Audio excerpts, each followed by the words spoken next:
Hey everybody, I'm Zoe. And I'm Chandi. And this is Bound by the Cloak.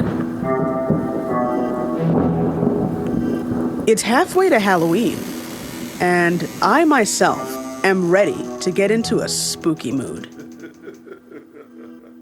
Storytelling has always been a big part of my life, and it started when I was a kid.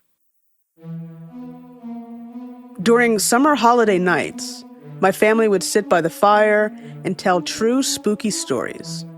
It's something that as an adult, I really miss.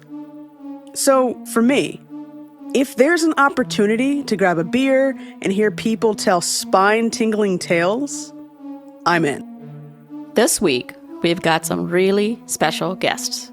Franky Everleigh and Christina Marie Rappel of the Wisconsin Apparition Tracking Society are here to tell us all about the Windy City Paranormal Fest, a paranormal conference that is like no other. This is a 4-day celebration of everything wonderfully strange. Think a sultry burlesque show, a haunted cemetery tour, live podcasts, paranormal investigations, and even an 80s themed prom for the spooky at heart. This conference covers it all. Spirits, cryptids, UFOs, hauntings, and much, much more. Windy City Paranormal Fest takes place this June from the 12th to the 15th in Chicago.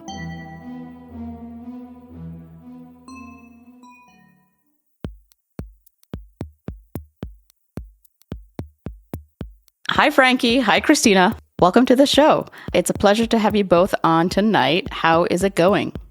It's going wonderful. It's been just very exciting for me. I've been looking forward to meeting both of you, and I'm really honored to be speaking with both of you.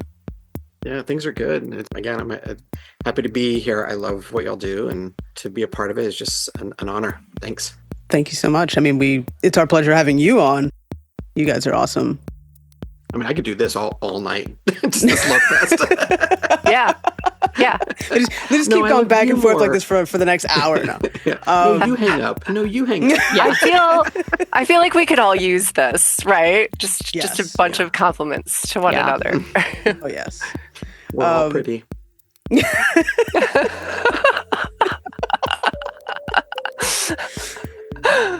That's funny. Did no one tell you that today, Franky? I tell myself that. Okay. You are I'm pretty, a big Franky. fan. It's true. I'm my biggest It's fan. true. It's yeah. Yes. Sometimes you you should have to be. tell yourself that, yeah. Yeah. We need that more in the world now, so. Indeed.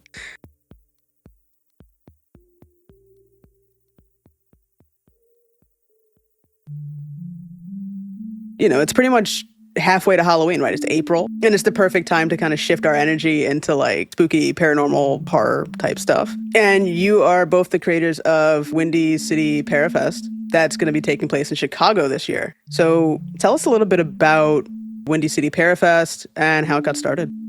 Sure. So we are 2 of the 4 co-producers for Windy City Parafest.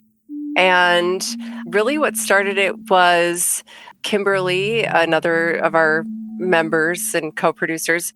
We are also on a team together, I should add, the Wisconsin Apparition Tracking Society, aka TWATS. We came together and decided that we were going to start our own paranormal team after being on another team that was much larger previously. And through a series of events, invited Franky along, and Franky became part of the team. And then we, as that concept of a team had formed, we attended some of our first paranormal conferences together, and we saw that there was a need for things to be a little different. And we were inspired to just go ahead and jump in and create that difference. And the rest, well, hopefully will be history. So we're really excited. This will be our first paranormal festival, just the 4 of us doing all the work. And really, Franky's probably done the majority of that. I'm going to be honest about that. And I'm his cheerleader in the background and the person who makes sure that he gets through his lists. And we are just really looking forward to it. So it's in Chicago because that's where Franky is based. And also we thought it was just a really nice meeting point for everyone. But it is this June 12th through the 15th. This year's theme is storytelling, and we have an amazing panel. We have events. It is our mission to really bring together everyone to enjoy some of the voices in the all things spooky paranormal scene that haven't really been given an equal platform. Honestly, they maybe have great social media following, but when we go to conferences, we're not seeing diversity. I mean, honestly, we walked in and Franky was like, wow, this is not my scene, coming from the world that he normally works in. And Kimberly and I, when we attended our first events together as friends, just something to do before we even had joined a team, we had that same experience. So it was really important to us to just look in and kind of jump in and do something different, shake things up a little bit. I come from the burlesque world and been doing that for a couple of decades. And like my bubble is like the microcosm of what the world could be if we were like more, sex positive and more, more diverse and more queerdos and just all across the board. Like that's the world I come from. So I really wanted to see that reflected here. And it's been a real love fest. Like the vibes, the energy. It's just like I'm building my family person by person. And I can't wait for the fest just because I'm just going to be in the same room with these folks and just have like all the hugs. It's going to be good. I don't know if you guys can kind of talk about, maybe in a little bit more detail, what is really unique about this one. I think our mission really is to bring together panels of storytellers. So we have given everyone that cue of the theme being storytelling, but instead of just having one person on stage and presenting, we will have groups that we've grouped together, and they will be kind of sharing that spotlight and moderated. They've been asked to prepare something for approximately 8 minutes or so, and then there will be discussion between them. We're also limiting the event to just 150 tickets so that we can keep the setting really intimate. The best part about any con or fest is getting together afterwards and kind of hanging out in the bar or the little side quests that you make. So we just wanted to make sure that everyone feels included and has that opportunity to share and converse. So we've structured it so that we do have vending that'll start before noon, but otherwise the actual presentations don't start until noon. We have events then late into the evening. And some of those fun things that we're going to do are, for our VIP ticket holders, we'll be doing some very small group investigations. The first night, we're having a burlesque event, paranormal burlesque event that will kick things off.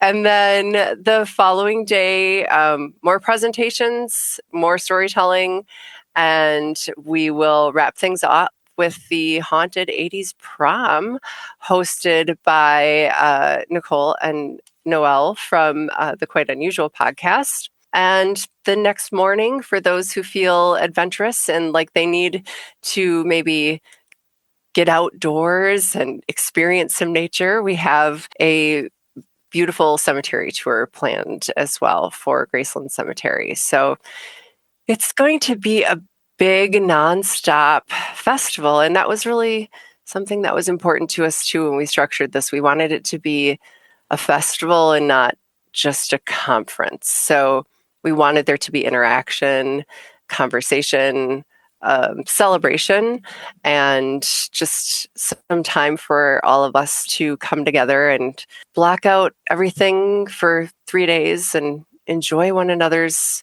creativity and company and experiences.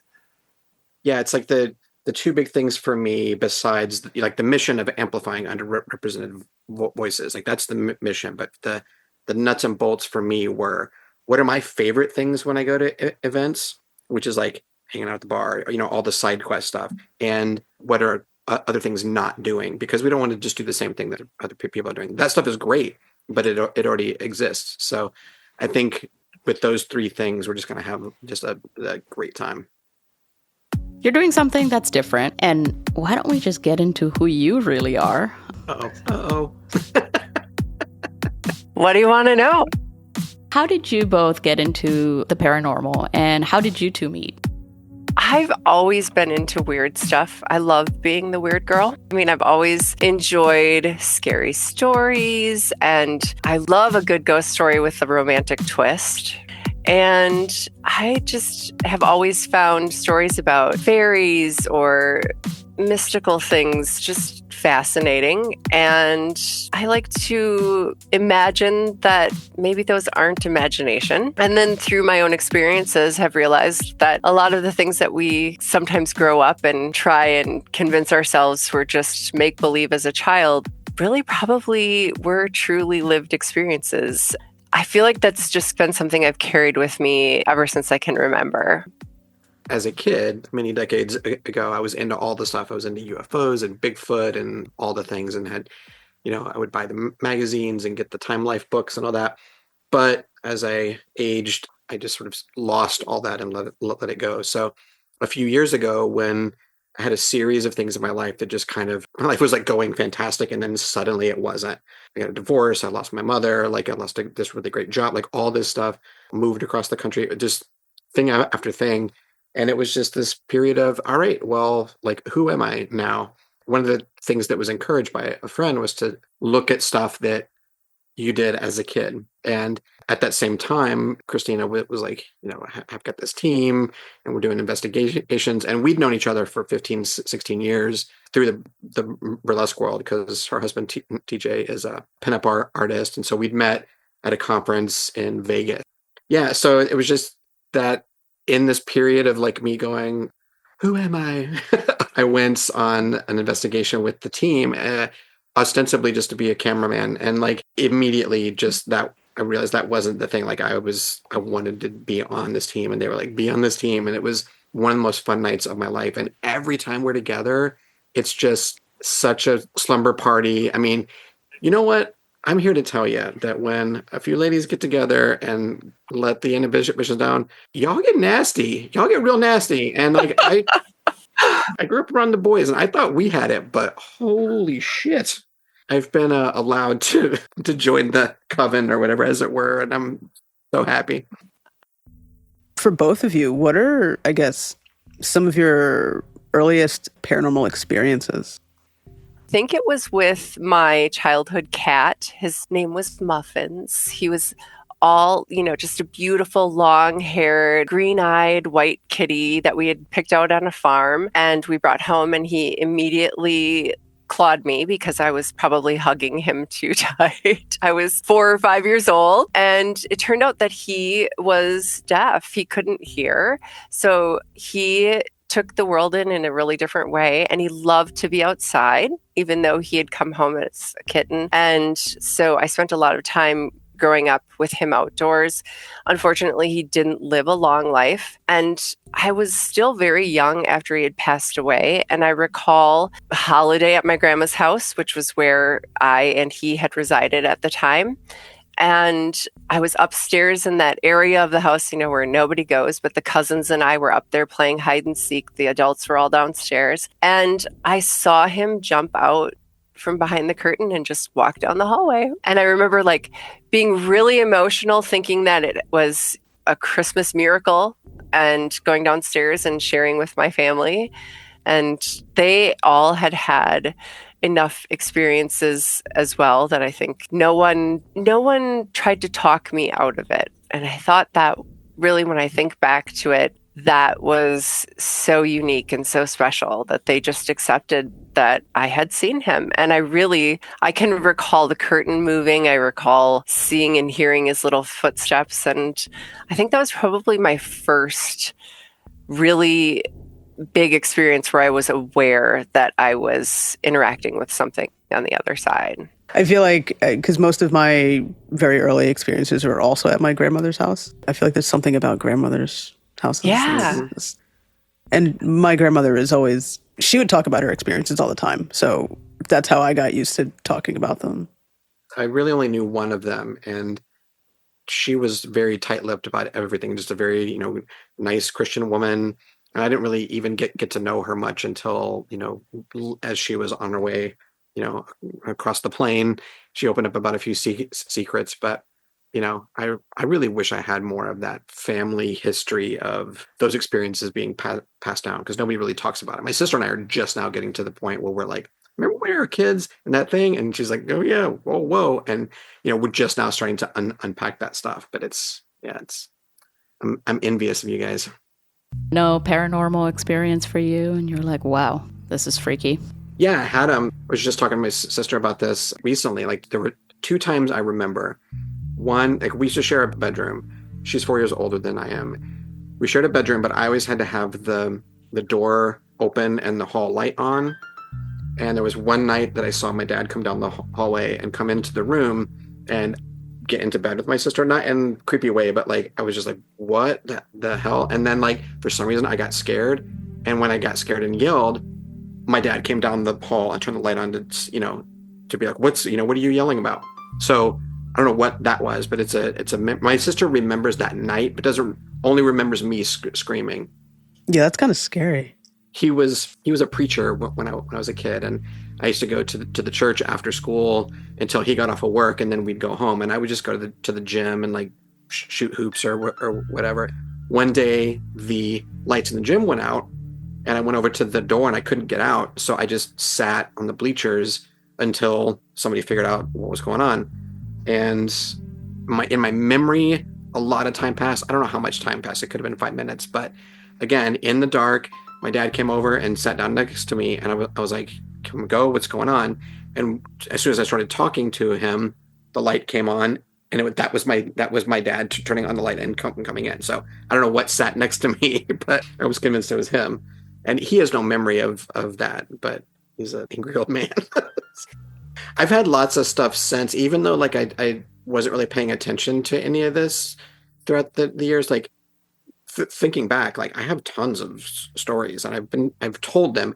I wasn't like a pursuit of mine. Now it's like, I listen to all the podcasts, I'm doing a festival, and I'm buying the t-shirt, like, I'm super into it now.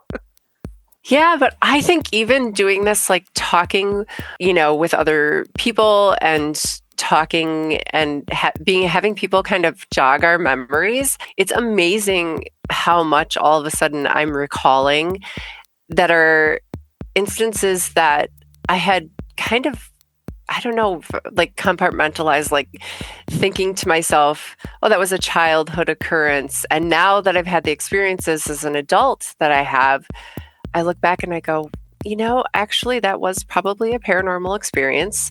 And at least for the child version of myself, it was a very real experience. It doesn't matter whether or not it happened the way that I recall it, the way that it impacted me is real, and therefore it's a lived experience. I find it really interesting as we've done this, just how many things have come back to me. And all of a sudden I'm like, oh, okay. Yeah, maybe this started earlier than I thought it did. So yeah, it's been really, really fun. That best friend I had for years that no one else ever saw. Yeah. I actually just had remembered someone had asked us about like our first time if we ever had seen an apparition.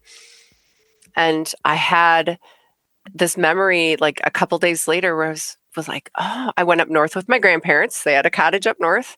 Went up north. I was the only child. They raised me until I was about 6 years old. They were in the house. I was outside. We were right on the edge of the Nicolet National Forest in Wisconsin, and on the edge of some swampland. And the trillium, which is the state flower, was blooming. And I always thought they were so pretty. And I went out, and there was a gentleman at the edge of the woods who came and helped me pick arms full. I mean, I walked into the house. I couldn't open the door. I had to call for my grandmother. There was a split door to the kitchen, and she came, and this man had helped me pick all of these flowers, and he felt really comfortable for me. And we talked, and I remembered that he had black Converse, like high top Converse on. And when I came to the door, then he was gone. He had stood kind of in the middle of the yard as I walked up the stairs to the door. And of course, my grandmother was furious because it was illegal to pick those flowers. They're protected, they're super rare. And so she was so upset with me. And yet, all of a sudden, she turned and looked at me and said, "Your arms were so full. How did you even carry these?" Because I just dropped them all on the counter and I was crying because I thought I was going to be arrested. I'm really little. I said, "This nice man helped me, and I'm sharing all of this." And I share that his name was Terry. And I go on and I tell the story and I talk about his tennis shoes. I had not known that my grandfather had been married previously. And I knew that he had children, but it hadn't computed. I wasn't an age where I really thought about those things. I had cousins. And he had a son who had taken his own life. His name was Terry. The only photo that my grandfather still had of him that he gave me when I was a teenager showed him wearing black high top sneakers. And he never spoke about him other than the time that he sat me down and showed me his photo.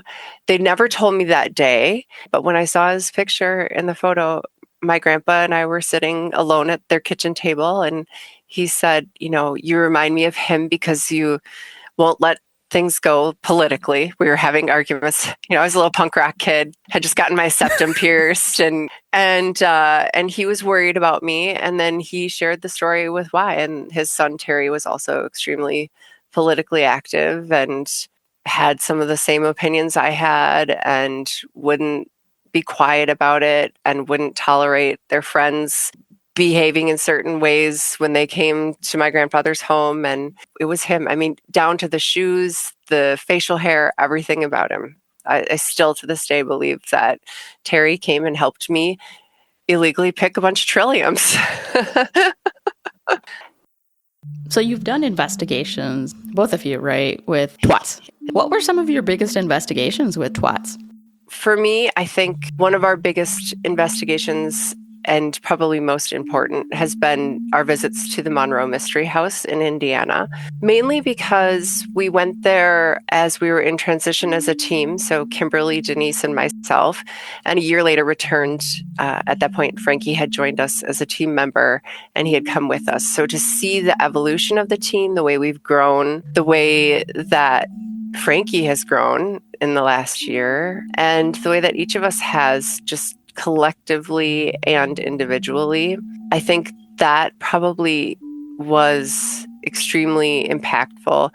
Also, Whisper's Estate was another really strong, dramatic experience for us because we saw our growth as a team, and Franky had, and myself as well, but also all of us who were there. We had a few friends who were investigating with us at Whispers, and we just had some really unique experiences with channeling, which was something that was not what we had set out to do. So learning and growing from all of that, really starting to tap into just our own intuition. And we have all the bells and whistles for equipment. Kimberly is kind of our equipment girl. She always has the newest, latest, greatest thing for us. And it's fun to play with, but when we sit down as a team and we really just meditate or focus our energy or just sit and listen, the experiences that we have and the way it brings us together is really unique. And instead of us going out in search of something and telling whatever presence is with us what we want from them, we get to instead be the platform for them to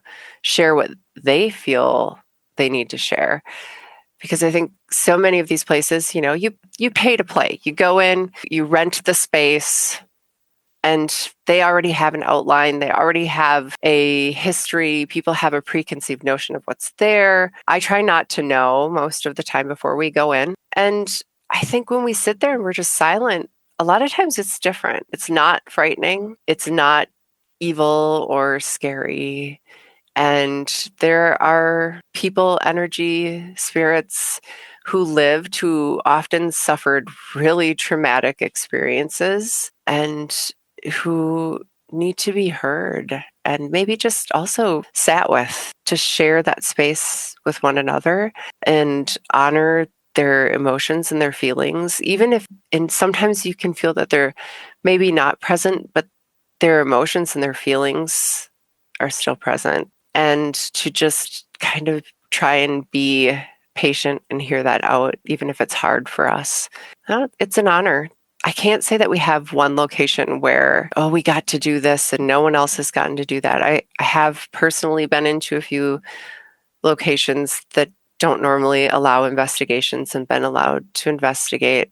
But the people that we're with, when I'm with the team, when we're together, that is really ultimately what makes it so special. So we could be anywhere, really enjoy that. And the people who have come into our lives through the paranormal experience, through going to different cons, through putting all of this together for Windy City, each time I meet someone new, I can't even believe it. I like everyone.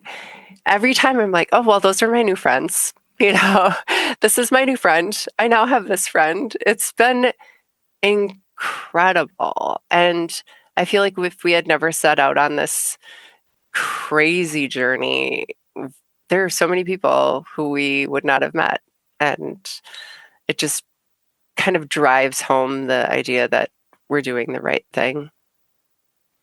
Yeah, I'll second that. The Monroe House thing specifically for me was we went to Whispers first, and that was the first time that I had an experience that I ended up kind of having a breakdown because it affected me so hard, and that I was like I'm going nuts, like I'm losing it. I don't know what is happening, and we got through it, and Christina just kept encouraging me. She's like, no, you're starting to realize your gifts, and it's okay. Like, we're all here with you.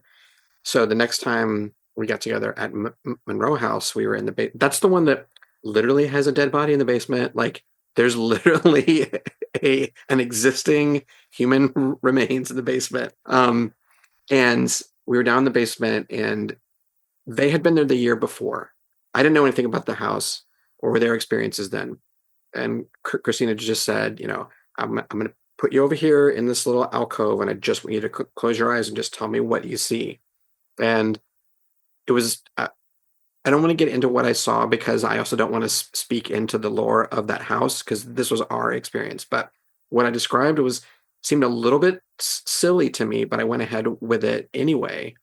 And then when we were done, Kim and Denise and Christina were like, that's not only not what the lore of the house, like what's in the notebook that you get when you go there, not only is that not in there, but it's what we did experience last year. So like I was picking up on their unique experience that they had. So all that kind of stuff just keeps building the idea to me that like this, even though I'm a believer and a skeptic, like something real is happening for sure. And I wouldn't want to do it with anybody else. Like, just the best. It's the best. Chicago has a really unique history, especially when it comes to the paranormal. And I know, obviously, Frankie, that's just your location. But besides the cemetery, what have you incorporated, like, in terms of, like, the spookiness of Chicago into the festival? The hotel that's our main hotel is right in the middle of a neighborhood called River North, which has got a lot of stories. There's the Kerryman across the street, which is an Irish pub, but originally it was a burlesque house, and then it became, in like, I think it was 78 to 82, it was like the punk rock club in Chicago. And so it's got a lot of different histories and a real vibe. One of the menus, the venues where we're going to open and close the fest is, I mean, I've worked there for 10 years and I've loaded in big events through the alley and all this stuff. And it didn't dawn on me until I started putting the fest together. Like, oh my God, I'm in the alley of where the Eastland disaster killed like 800 people and drowned them in the river, which is right on the other side of this building. And this building that I'm looking at in the alley was the temporary morgue, and people still to this day, like, they'll be eating outside along the river at night, and they'll think someone's drowning, and they'll call the staff over, or they'll call the cops or whatever. I mean, it still goes on. But yeah, so we're like right in the middle of some cool stuff, and I started doing a deep dive, and I found like Mothman sightings and UFOs and lots of true crime because it's a big city. Always true crime with like a little extra creepy twist. Even like last night, I went to the opera with a friend, and the opera itself was so bad. It was like this newly commissioned thing, and we were both just laughing because I love going with them because they've got this like crazy sarcastic sense of humor and a deep love for the opera. So I was like, I want to hear what you. We're not going home. We're going out, and they just apropos of another thing went, oh, let's go to L&L, and I was like, I haven't been to L&L in over a decade. That's where we're going, and I'm going to sit on the Dahmer stool. Like Dahmer used to go there, John Wayne Gacy used to go there, and they haven't changed anything since those times. It's still like this crazy dive bar. So yeah, it's a city with some stories. Like when you said Gacy, that just reminded me of like Chicago has that like Yeah. history of like clowns. Yeah. Yeah. Zoe doesn't like clowns. I don't, but I torture myself by still going to haunted houses every year and going to places that clearly have clowns. I mean, you have a great lineup for the fest and a lot of awesome events. So can you just kind of tell us a little bit about that? Yeah. So, like I mentioned a little bit earlier, we just added Joanne Moss from Ghost Brothers. I'm so excited about that. We've got Heather Taddy, got the gals from Quite Unusual podcast who are quickly becoming two of my favorite humans on the planet. A newcomer, well, to me, a newcomer named Julia Helena Hadas, who is a witch who wrote a book, cocktail book, that everything in it is spell-based cocktails. I'm so excited for her.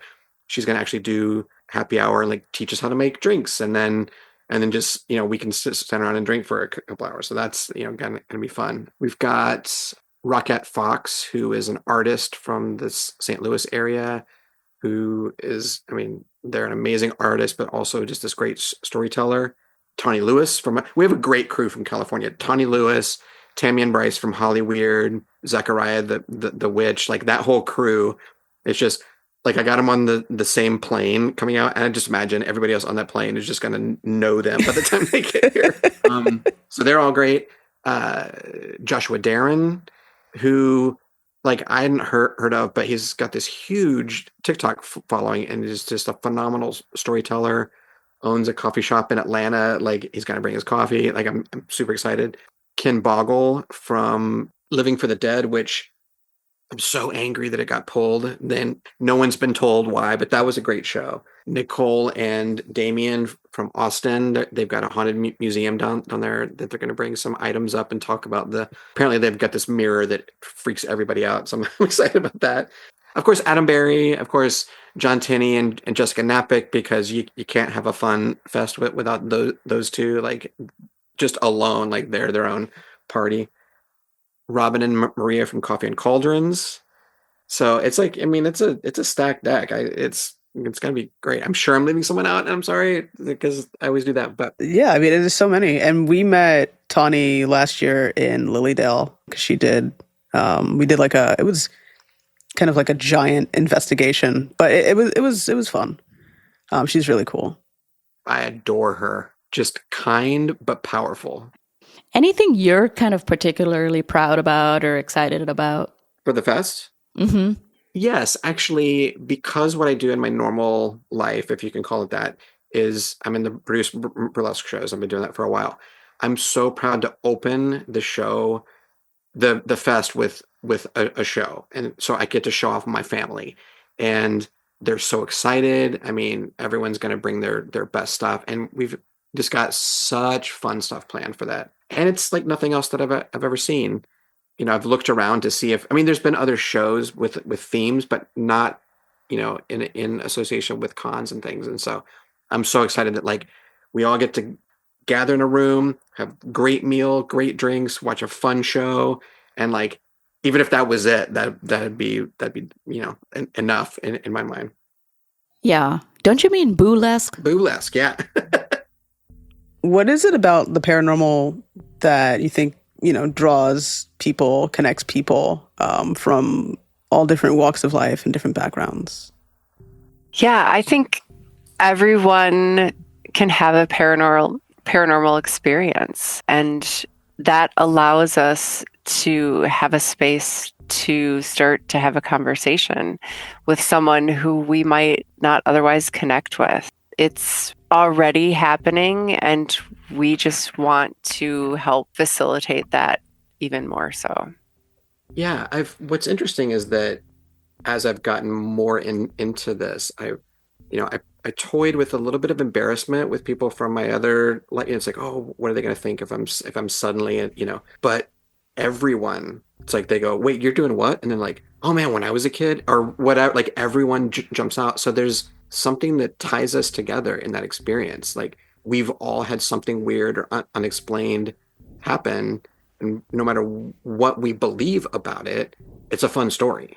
Whenever like I start to share stories with people, you have some people who are like super skeptics. I'm still skeptical of a lot of things, but I mean, your experiences are your experiences, like we discussed earlier. But people will start out by saying like, I don't really believe in that. And then like they'll come around and like, wait, but there was this one time. It's always funny like how everybody kind of has an experience in a way. They just may not think about it at first. They may not have analyzed it. Last weekend, I went to the hands-off protest with some friends that I hadn't seen in a while, and one of them he's a scientist, and he's a professor, so he's like science, science, science, and he was like, wait, what are you doing? And we get in this whole talk, and it turns out like he's like, oh yeah, Holly, remember when we had those haunted chairs that we got at the antique store? And then it became this whole thing. He had his own. He's like, I don't believe in any of this stuff, but those chairs were fucking haunted. I'd be curious to know, what do you think has been interesting or surprising to you both about actually organizing the festival? Just the fact that we came out of nowhere and decided we were going to do this big thing. And at first, it was very obvious. We were lucky enough, I should say, to know several people who could help guide us in the right direction, who maybe have some knowledge of the scene, have been in it for far longer than I have or Frankie has, and who are well respected as well. But then I think just seeing people being a little bit curious as to who we are, what our intentions are, why we decided that we were going to be the ones to jump and make the decision to go ahead and do this.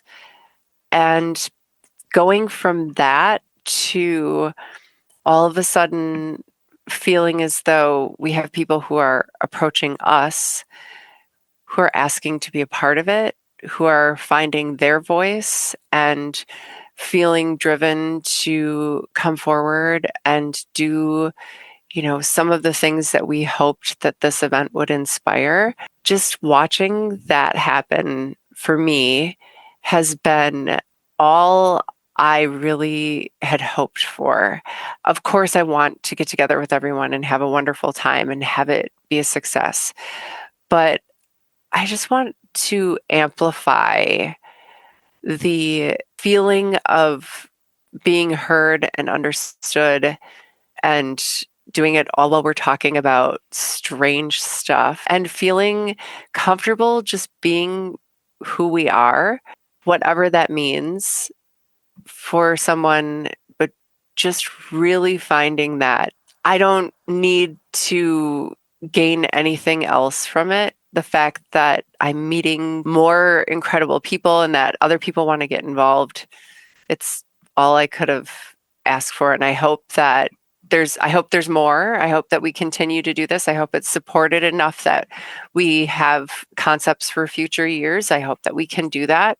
But if nothing else, just what I think has surprised me is how it just took someone to be courageous enough to inspire us, and then for us to kind of run with it and then go from there. And now we're seeing that, and it's just creating a change. And I don't think we're responsible for it. I think we're just part of the journey. And I love that. I don't if that's all I get to do is just cherish that memory, nobody else needs to remember that. As long as I see that momentum happening, I can sit back and just, smile and know that more people are comfortable and feeling like they're a part of something. For me, along those lines, the surprise was, when we put this together, we were in like the whole flow of the Harris campaign, right? So there was this feeling of, oh my God, we're going to do this. And so it felt natural. Things felt good. And so we had an alignment statement, a statement that if you want to be a part of this, you can align with. Now we have a battle cry. It's the same statement, but that's the surprise for me, is that what seemed like it's kind of a feel good, hey, let's do this thing, is now like, oh, this has to happen. Like, this is important. This is no longer a privilege. This is like, it's mandatory. It's our responsibility. Now I'm inspired to do something. I'll think of something. Let us know how we can support that. We want to. At this point, you're right. We do need to have these kinds of events and do these things so that, for the sake of inclusion and diversity and celebrating people's differences, it is important. Noelle from Quite Unusual was like, this whole festival is a DEI hire, okay? That's awesome. That's not a bad way of putting it. What's one city that each of you would love to explore? Obviously, one that you haven't explored in terms of paranormal history, research. I think we both thought New Orleans until you said one that you haven't explored, because we both have already explored that city. Right, it's our home away from home. But I do believe, Frankie, we haven't really gone there as investigators. So we've been there as, passionate lovers of the city. But I don't think we've been there as an investigation team. And we certainly haven't approached the city in that way. I mean, my apartment was like the place. So if we go back, we have to go back into that place and like investigate it for real. And we have talked about it. For me, Salem would be location I would love to investigate. It's just a personal. I've been to Salem, but I've never investigated. Honestly, though, I'll go anywhere and investigate. I prefer smaller locations, mainly because I don't trust some humans. And so when I go into a giant location that I can't know is secure, I just don't always feel safe. And I want to be able to really sit and be comfortable, because I feel I owe that respect to the spirits who are there. So for me, I still think I would be New Orleans. I want to be there as investigator me instead of just eating and drinking and enjoying the city me. Though I too have had experiences there as well, but not because I went out looking for them. So I think you can't go to New Orleans without having an experience. Oh, yeah. Yeah. I think that there's so much there because no one wants to leave that city even after they die. They're like, nope, I'm staying. My heart's going back to that city after I die. That's my wish. Now that I'm in this, I would love, because I've been to Venice twice and I love it. Like, I love the spirituality of water. And I think that there's something about that city that could really be explored. There are such dark corners and little, like, I would walk around at night. It's dead at night, but I'd walk around and see shadows and things now that I'm thinking back. Like, yeah, I would do that. Yeah, I've heard interesting things about Venice. Yeah, it's bonkers. To go anywhere, maybe outside of the United States, where I could experience maybe connection with some of the deities that I've worked with in a location where they had a temple or something along those lines, to me, to investigate, not just to go as someone who is taking in the archaeology or the museum of things, but to actually be able to sit down and have some quiet time, I think would be incredible. And I don't know, I'll go anywhere, but as long as I feel safe. And they have coffee. And truth. And snacks. Very important. I would like to say that your listeners can have 10% off any ticket, whether in person or live streamed, which we just launched, by using the code CLOAK, CLOAK, which I'm hoping I'm spelling that correctly. And a portion of all tickets goes to greaterthanhate.org, which is a fabulous organization. It's a coalition of organizations, everything from the Human Rights Campaign to Center on Economic Racism, like just all sorts of things, and they're doing great work. That sounds amazing. Thank you so much. This was a pleasure. Thank you. It was our pleasure. Thank you so much. It was really our pleasure. It's been wonderful. Thank you. Thanks. Yeah, thanks. We'd like to give a huge thanks to Franky and Christina from the Wisconsin Apparition Tracking Society for joining us and giving us the inside scoop on the Windy City Paranormal Fest, happening this June from the 12th to the 15th in Chicago. This isn't just an event. It's a full-on 4-day supernatural celebration filled with ghost stories, glam, and glitter. So seriously, mark your calendars and grab your tickets and start planning your outfits for the haunted 80s prom. And because you're part of our spooky little family, you get an exclusive perk. Use the code CLOAK at checkout for 10% off your tickets at windycityparafest.com. That's CLOAK, CLOAK. And if you can't be there in person, there's a live streaming option to still be a part of the fest. We'll also have the link to the website in the episode show notes. And that's going to do it for this episode of Bound by the Cloak. As usual, you can follow us on social media, and we're available wherever you get your podcasts. We'll be back again in 2 weeks with a brand new episode. Thanks for listening. Until next time.